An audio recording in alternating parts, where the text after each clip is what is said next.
Hello everyone, I am Jay Shah and this video is about basics of stock market. So in the last video you saw why investing is important and why is it important to start as early as possible. So in this video I am going to discuss about one of the I would say most popular investment techniques, which is stock markets. So this video is if you want to learn about stock markets right from the basics. So in this video and in the upcoming videos of this series, I'm going to start discussing about stock markets and the concepts related to it right from the basics. So I'm sure it will help you. Let's start. So this is a very useful website called moneycontrol.com and I'll put the link in the description. You can check it out. So here you can see the prices of some famous stocks like Reliance, Tata Motors, Infosys, right? So now these are companies which are like having 1,000 crores, 10,000 crores revenue, right? But how did they start? How did they get listed on the stock exchange, right? See, whenever we talk about stock market, everyone knows that, okay, I have to buy a share in let's say 100 rupees and then I sell it in 110. So that's my profit, right? But whenever you are buying a share, what exactly are you buying, right? You are buying ownership in the company. Okay. So let's say a person decides to start a company or a startup. Okay. Now the person who starts the company is called the promoter of the company. Okay. Now, like every other businessman who wants to start his or her own business, this promoter also faces the same problem. Where will I get money from? Where will I get the funds from? Now he has two ways of getting funds. The first one is either you can get a loan from the bank, or the second one is that you can get a loan from, it's not exactly a loan, you can get some amount of money from let's say your friends or your relatives and you can give them a percentage in the company, a percentage ownership or a percentage share in the company, right? So this promoter decides that I don't want to go for the loan. I'll ask two of my friends to give me money and I'll give them ownership in the company, right? So these two persons are called angel investors, right? Because right now if you see, he has not started any business, he does not have any sales or like he does not have any business as of now. It's just an idea till now, right? So whenever a person invests in such a business which is at just an idea, there is no revenue, there is no sales. So these people are called angel investors, right? So what they do is they say that I'll give you 1 crore rupees, but we want 10% of your company, right?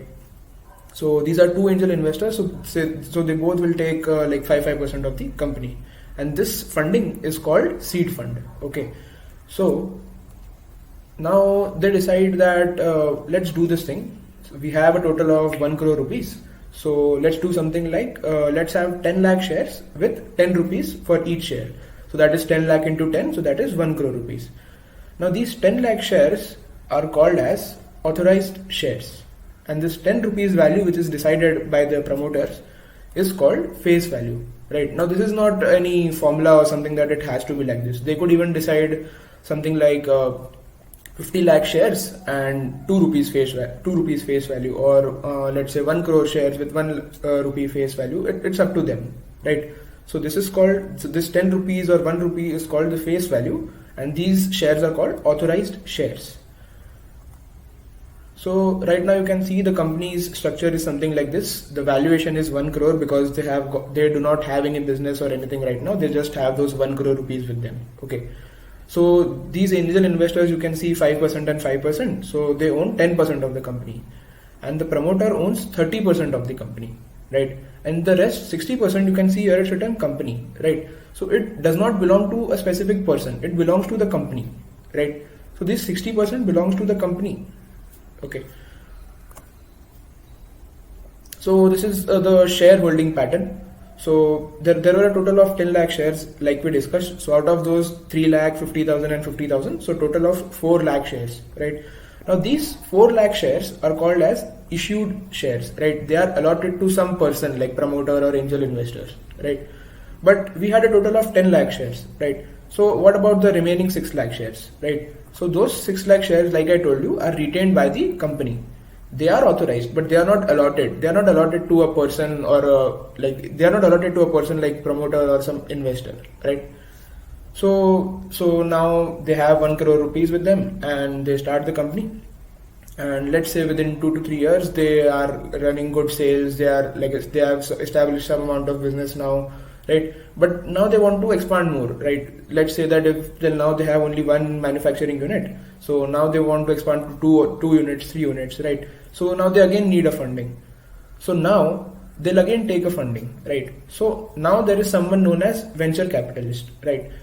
Now, because there is some amount of sales and revenue in the company, right? There is some business right now. So these people are called venture capitalists. And angel investors were the one which invested when there was no revenue, no sales, right?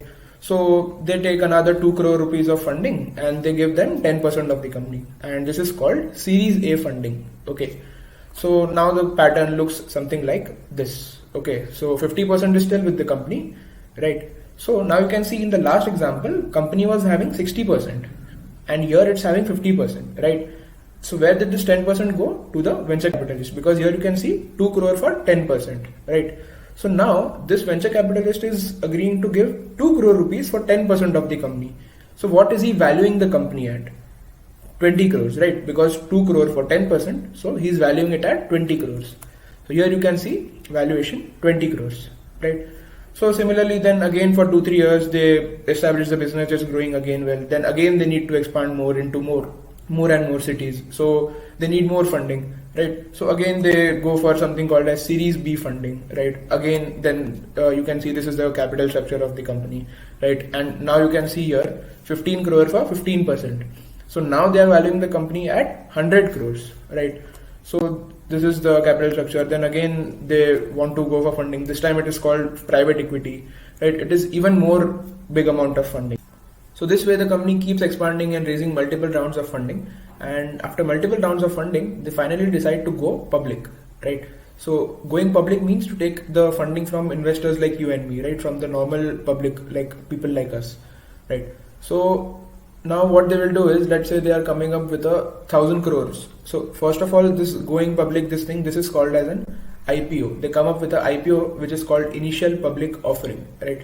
So let's say they come up with 1,000 crore IPO, right? So what does this mean is that some people will invest 10,000 rupees, someone will invest 1 lakh rupees, and the total will come up to 1,000 crores or whatever is the size of the IPO, right? Now the question here is that I understood that, okay, the company is selling the shares to us public. So we are buying the shares, but from whom are we buying, right? From this percentage and chart we can see from whom are we buying the shares, right? So the first option is that we are buying the shares from these companies 25%, right?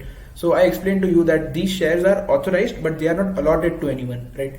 So if we are getting the shares from these 25%, which is right now of the company, it is known as a fresh issue, right? So fresh shares are being allotted, right? And the second option is that the promoter can sell his stake, right? So if the promoter is selling his stake, it is known as an offer for sale, or in short, OFS. So it can be even a mixture of these, right? So if we see this example, it can be even something like a company, we will get 5% from the company's side and 10% from the promoter side. So total 15% share is for the public, right? It can also be something like that, right? So after the company comes up with an IPO, the shares now started getting listed on the National Stock Exchange and Bombay Stock Exchange, right? So what NSE and BSE are doing is that they are providing a market for people to buy and sell the shares of the company, right? Now there is something called as primary market and secondary market, right? So whenever the company are offering shares, they are offering the shares to us investors through the primary market, right? So the transaction is between company and investors like you and me, right? And after that, see, now we bought the shares from the company. Now we want to sell them back, right? So our goal is that, okay, I'll buy the share at, let's say 100 and sell it at 120. So where will we sell those shares? We will sell those shares into the secondary market, right? So in the secondary market, the transaction is between two investors. So someone is buying, someone is selling, and all of this happens through the National Stock Exchange and the Bombay Stock Exchange, right? So from NSE and BSE. Now NSE and BSE are under the secondary market, right? So I'll show you an example of an IPO that came up recently. Some of you might be knowing that Zomato came up with its IPO recently, right? So here you can see issue size is 9,375 crores, right? And out of that, this 9,000 crores is a fresh issue and 375 crores is offer for sale, right? So this fresh issue is the fresh shares which are being allotted from the company's stake, and this offer for sale means the promoter is diluting his stake, right? and here you can see the IPO listing date is July 23, right? So let me show you the chart of Zomato.